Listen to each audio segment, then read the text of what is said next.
Welcome to the channel. This is my former college roommate and biologist, Deb Miller. And she's awesome. And she's also got experience with being on a school board at a public school in Pennsylvania. Isn't that right, Deb? Yes, yes. So, how did you end up in such a situation? Um, in the early 2000s, my kids were both in elementary school, and I was very active in the PTA. And of course, you become an officer and you do extra things like starting science fairs and doing things like that. And I was approached by the school principal first, and he was like, I really think, Mrs. Miller, that you really should run for the school board. There's an opening on the school board, an election coming up, and I really think you should run for it. And I was like, that sounds like, you know, that's a little more than I'm willing to take on at this point.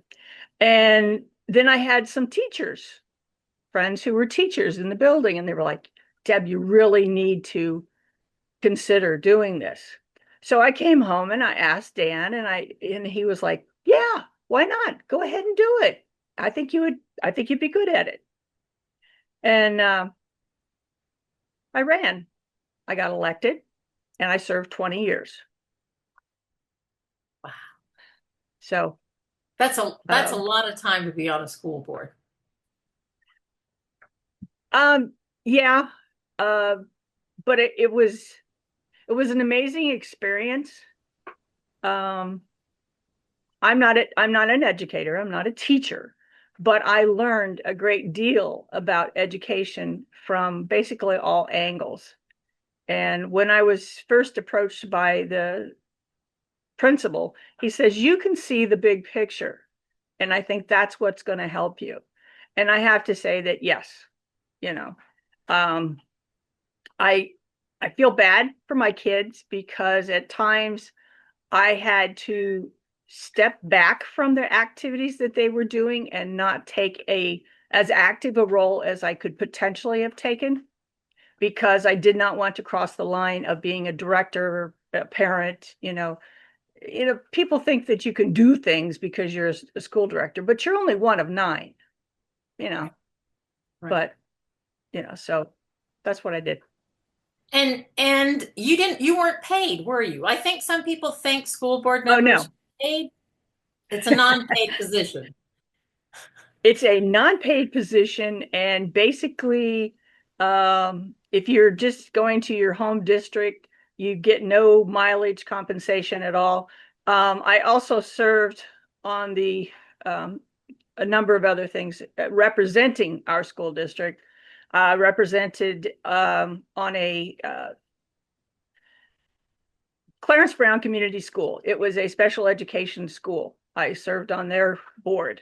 I served on as a joint operating committee member of the VOTEC for 10 years.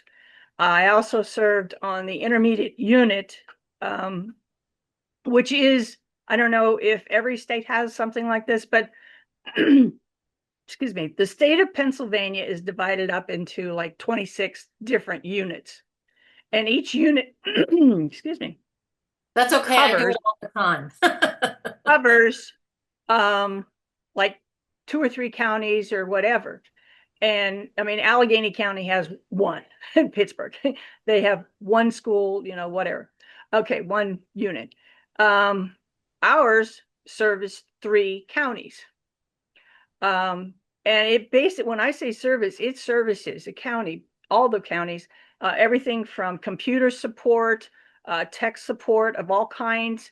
If you have homeless students, you have pregnant students, you have children with eating issues, speech issues, hearing issues, anything that addresses a child is covered in the IU. Wow. And that I really enjoyed doing because you felt like you were really impacting even more kids. Right. When I got to what was it, about 12 years in, I was like, every child that's in this school district, I've impacted their education by being a director. Right. That's And I cool. I served on all the committees, for the longest time I did not want to serve on the athletic committee. That was the one committee I did not want. Um, just before I got off the board, though, I got stuck with that one, and I do mean stuck. Uh, it's not a good committee to be on. But yeah, I mean, I negotiated contracts for every bargaining unit that we had. Um, I did that up at the Votech.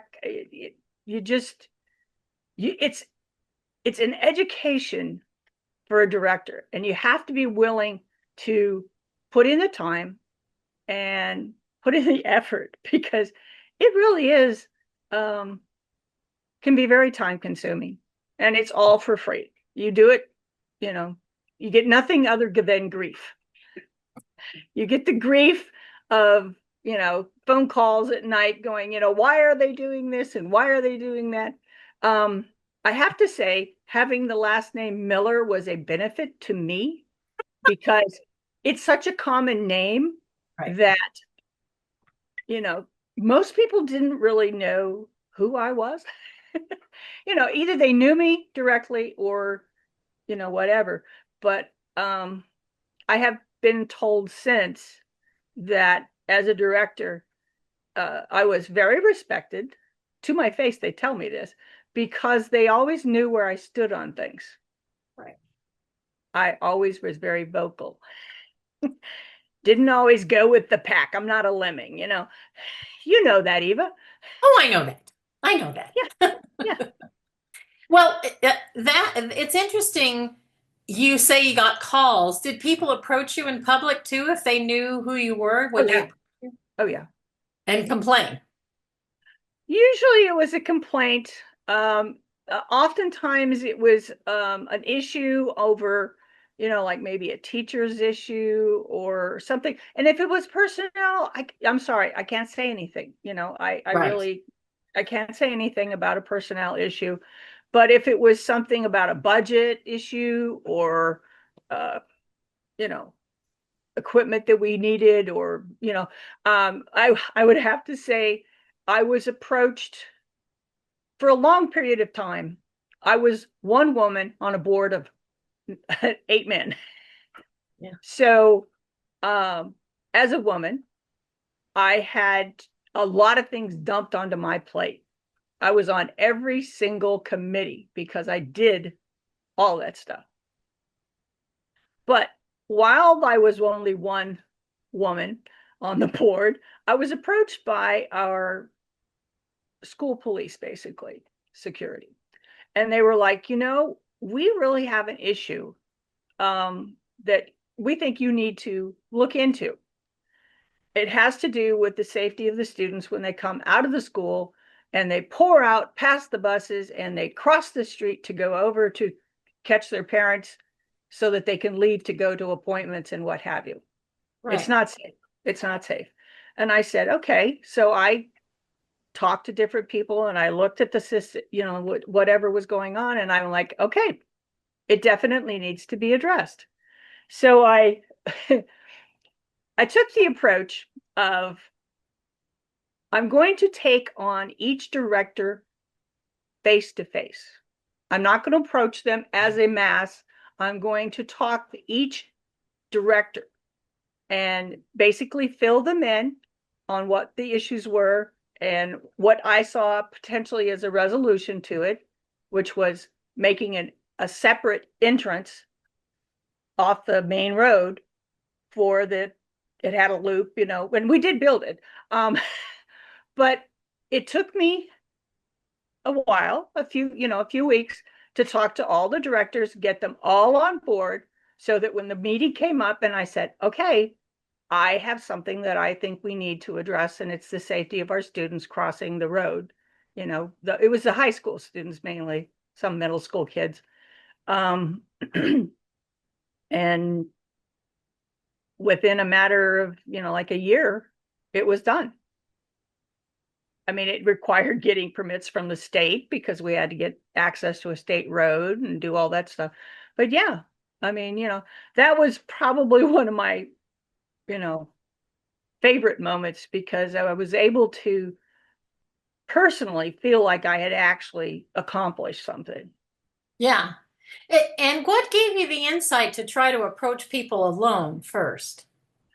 Um, Going back to my days as a PTA board Wow. member, director, president, secretary, all that stuff, I found that if I wanted someone to do a committee or run a program or do something like that, it worked much better if I came face to face with them, asked them personally, would they consider doing it? 99% of the time, they absolutely said, Deb, oh, Deb, yeah, Deb, you need that? Yeah, we'll do that for you. So I that's how I approached them. I was like, it's going to be harder for them to tell me no. I'm not going to help the safety of the kids because it was the safety of the students that was the most important. Right. And So you were able to articulate to them, this isn't a one side or the other side issue. This is an all of us issue. exactly. Right. Right. And I'm sure that did you see an us and them feeling from the beginning on the board, or was that did that develop later, or did that ever develop? Did you ever have an us and them feeling?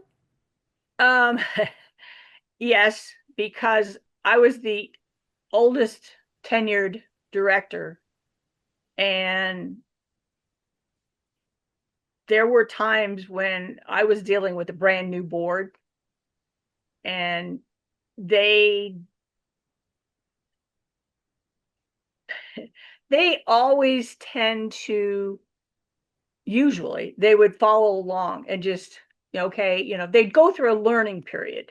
Right. But there have been times when there were boards that were came in going, I know what to do. And I'm like, you know, sometimes it's better to sit back, soak it in, and then make a make your decisions. And very, very early on, I gained a very personal experience. We were, when I got on, we were in the middle of a teacher's negotiation. The teachers at our school district have struck 3 times. Once when my kids were not in school, and twice while they were in school. And one was for a fairly substantial period of time. But the first one, they weren't they weren't to the point where they were going to strike. But the other female director who had been on the board with me at the time, she was only on the board for a very short time. She had to leave because of work issues. She told me, she says, Deb, always vote your conscience. Don't let the other directors try to push you into anything. So the first vote comes up, important vote, I consider it crucially important because it was a contract, which Right. impacts, at the time, it was 180 plus teachers and would go for 4 years. Right. So I was brand new on the board. I mean, brand spanking new. I hadn't even been on a year, barely 6 months. And they guys, because at that point it was all guys and me, and they were like, well, we really need to have a united front. And I'm like,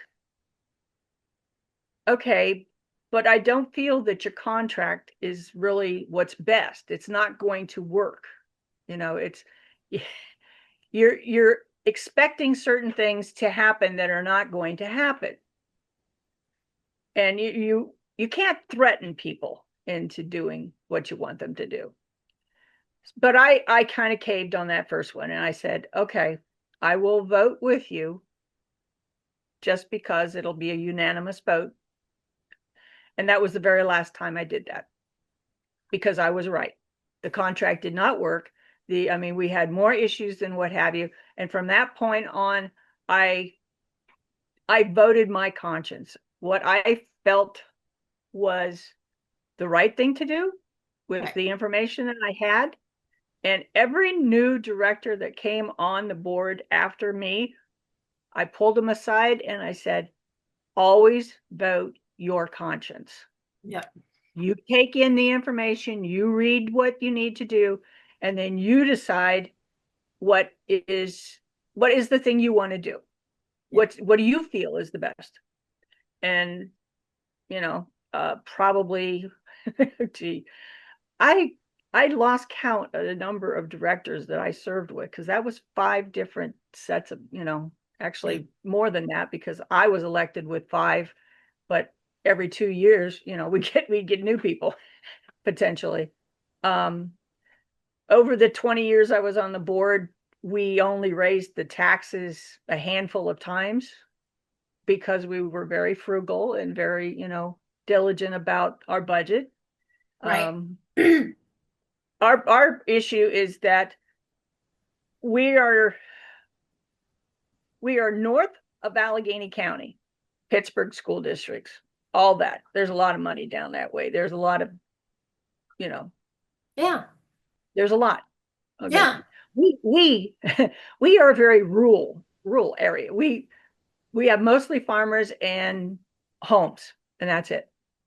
So we don't really have any industry. We don't really have any, ways of generating money, really. There's a few here and there. So we can't support a budget with a contract of, huge amounts of money. So, you know, we I always told people, I said, I'm not going to lie to you. This is what we can afford. Right. Right. Well, We can't go that's beyond. one of the things that's interesting to me about um, what the difference between big politics and really local politics, which I think of the school board as the ultimate local politics, Yes. right? It's Yep. unpaid, there are no paid positions, and it's community members serving community, right? And Yep. and it seems to me that that is the most local of all politics, and um, it astonishes me how many school boards do a really good job of doing things like living within their means. Like they understand budgeting. They understand we cannot afford to just tax the roof off the place. We've got to be frugal. We've got to be careful, right? And Oh, definitely. I can't help but appreciate that. From the teacher angle, of course, I always resented how little I made. But to be honest with you, I made an you know me, I loved teaching. So Yes. I figured if I was getting paid for something I loved, I was kind of coming out ahead anyway. Yeah. So, I would have liked to, I would like to be wealthy, I suppose, but I don't know that I would feel any happier if I were. I think that's one of the great things about teaching is when you're in it and the step is going on and they've budgeted and everybody knows what everybody makes and there's no big, you don't have to negotiate. And this I have to say, and I'm sorry I'm talking so much, but you said three strikes. Yes. I've I've never been through a strike.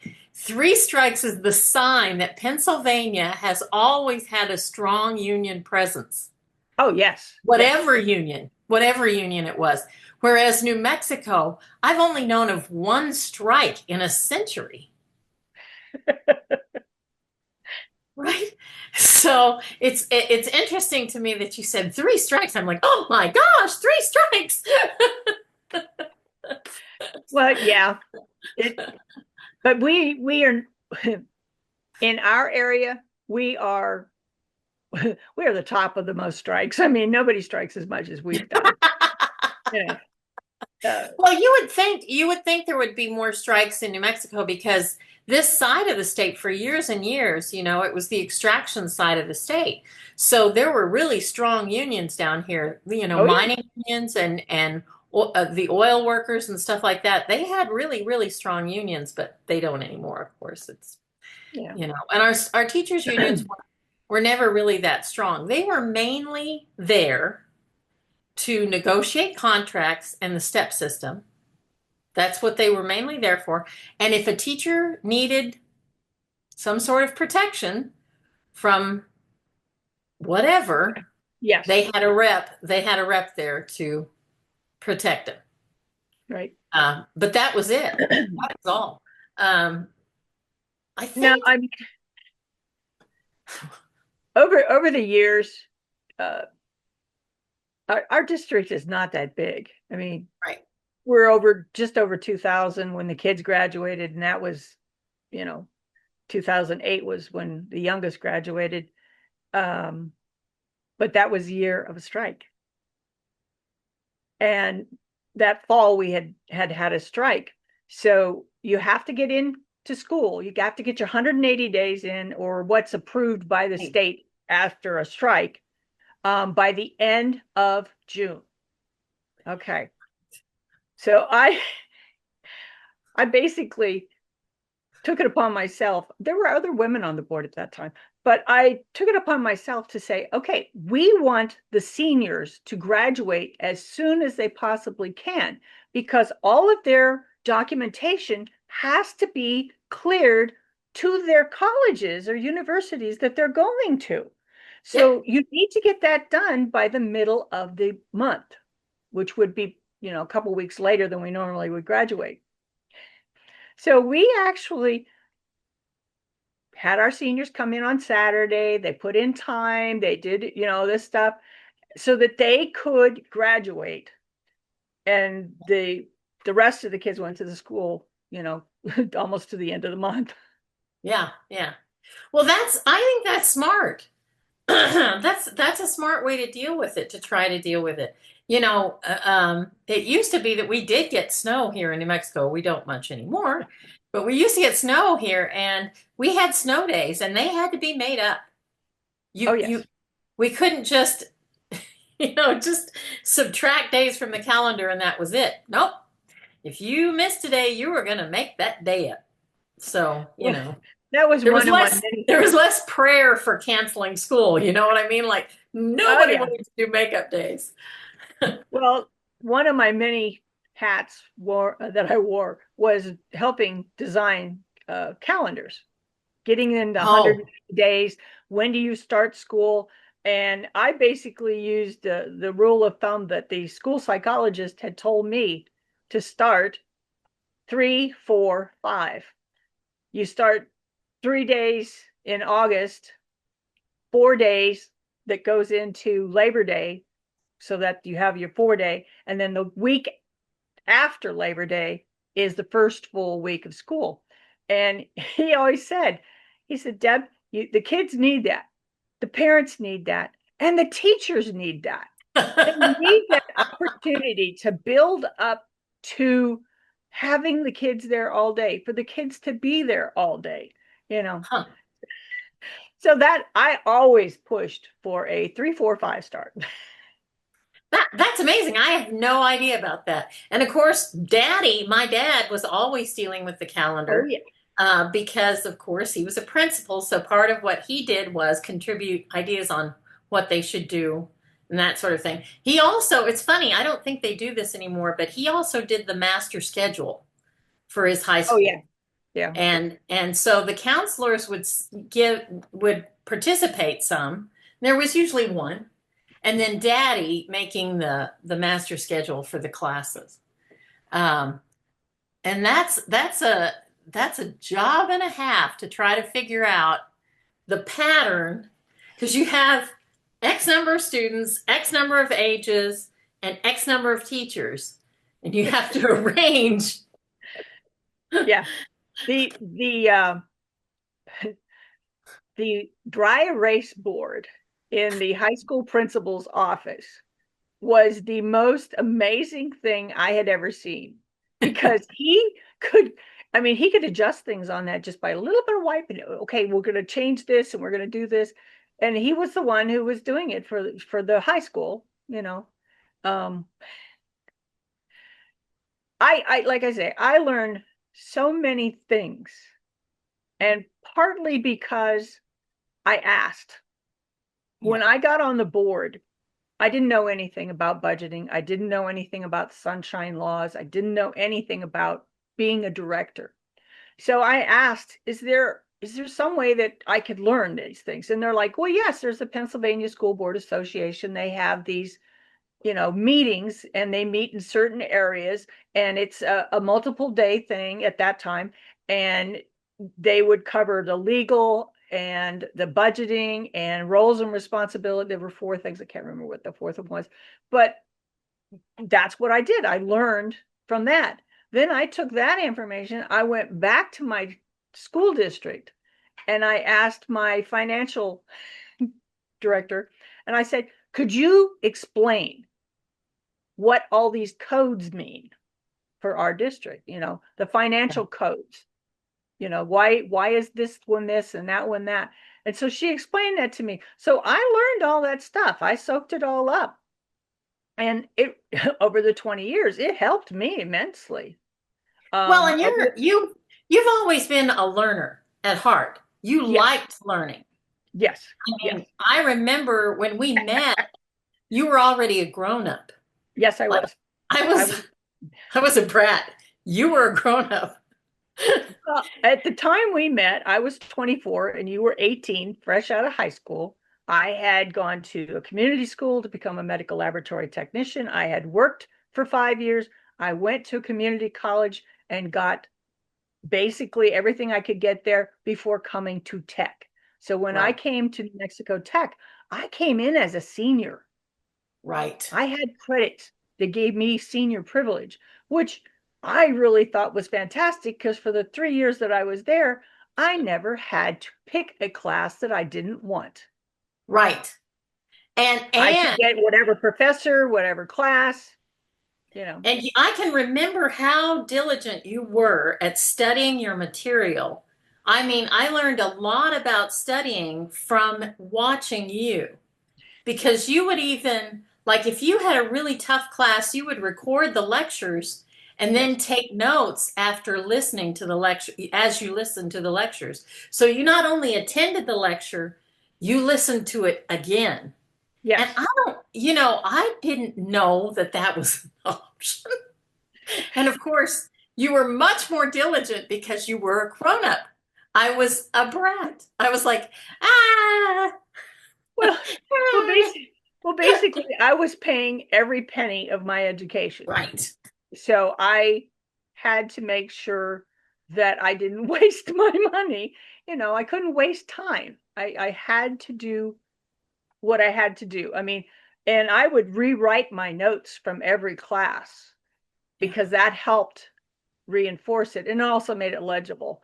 Uh, in the Well, middle and of it, I some just, of those professors were very good in the way they presented the information. They were organized and thoughtful, and they did it a good job. And some of them didn't know how to present the information at all. It was up to us students to try to figure out what mattered, what we needed to know, what was of value, what was not, and I I can remember going to classes with very good professors, but their notes were a nightmare. I'd look at the board and I'm like, what am I supposed to get from this? They just like throw a word up and then write some other words around it. And I'm going, what? How am I supposed to get this? I don't get it.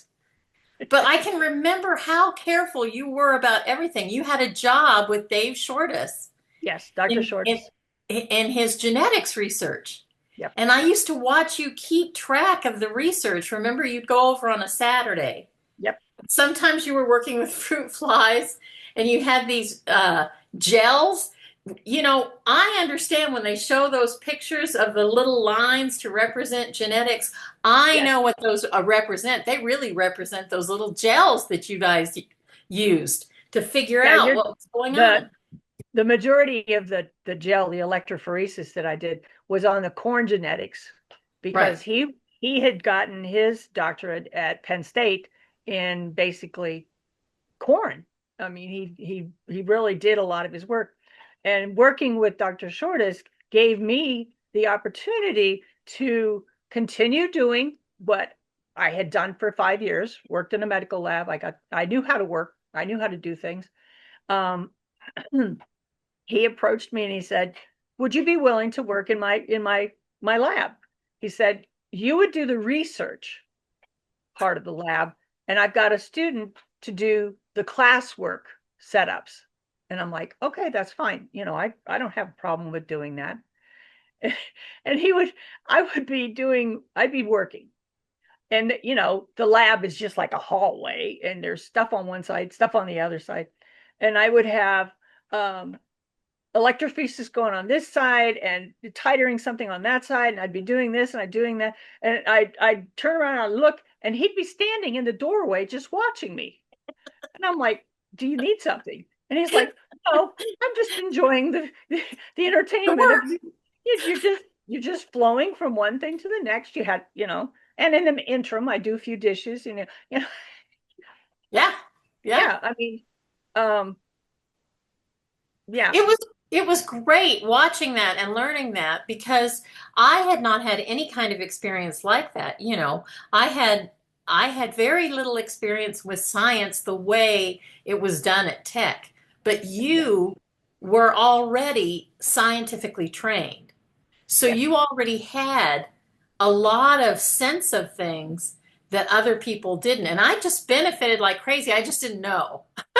I wasn't aware that I was benefiting because I was a dork. Well, you weren't a dork, because had you not been around for physics 101 and physics 102, I would have never passed physics, because it was calculus based, which was totally brand new for me. I had not had that in coming through the community college. And there were like three girls in the class, and it was all guys. Oh yeah, it was And the awful. second semester that we did, I remember the guy sat behind us and we sat in front, and we you helped me through every single homework assignment. Now, I don't know if you didn't do your homework assignments or if you just helped me, but when it all came down to it, I had the highest grade in the class, and that was a B. Yep. And Yeah, I I thought the remember guys were that. going to It have was a a fit. wound. It was a wound because I did do my homework, but Dr. Lefevre did not like me. And if he could take a point off, he'd take a point off. And Yeah. he didn't have any idea that I was tutoring you. He had no idea because we never shared that Oh at no, all. We no. kept that to ourselves. That he didn't need to worry about that. Yeah. But yeah, he didn't. He did not cotton to me. But you were. I have to say, I'm so appreciative of you as a friend, also because you helped me survive the death of my father halfway through school. Yes. And you knew John because John was the one who came and picked me up to take me back home Yes. for Daddy's funeral and everything because I was already back at school when Daddy died, and it Yeah, was you early. were. Yeah, It was early in the semester, and um I mean, I knew your parents, I knew your family, yeah, because you had taken me home. Instead of me going back to Illinois, you took me to your family, and I got to meet them all. And when we made the trip down for the funeral, yeah, um I mean, I knew where I was going. I'd been there before. And there were three of us that came down, yeah, yeah, and it was it was the hardest thing I'd ever gone through, was watching you go through that, because at the time both of my parents were still, fortunately, were both still alive. yeah. And just being there for you, and often being the sounding board when you were like, you got tired of people saying things to you, and you were like, Yes, why do they say that, you know yes. and just being there. I really didn't do anything, because I really didn't know what to do, but you know Well, We've only got a minute left, so I'm going to say this right now. You did plenty. You were my good friend in the time when I was the least friendly person in the world. And I love you for it. And I love you for doing this. And I know that people, my 14 followers, will appreciate hearing from somebody who was in the really hard part of board work. So thank you, Deb. You amazing person. Hey, And you're part of the reason why my daughter's a teacher, you know? I hope I can interview Caitlin someday soon. Yes, she's very interested in doing it. Okay. So on that note, we'll say goodbye. And I hope to see you soon. I hope we're messaging on the 18th, right? Yes, the 18th. Yes. Awesome. Love you, Deb. Love you. Bye bye. Bye.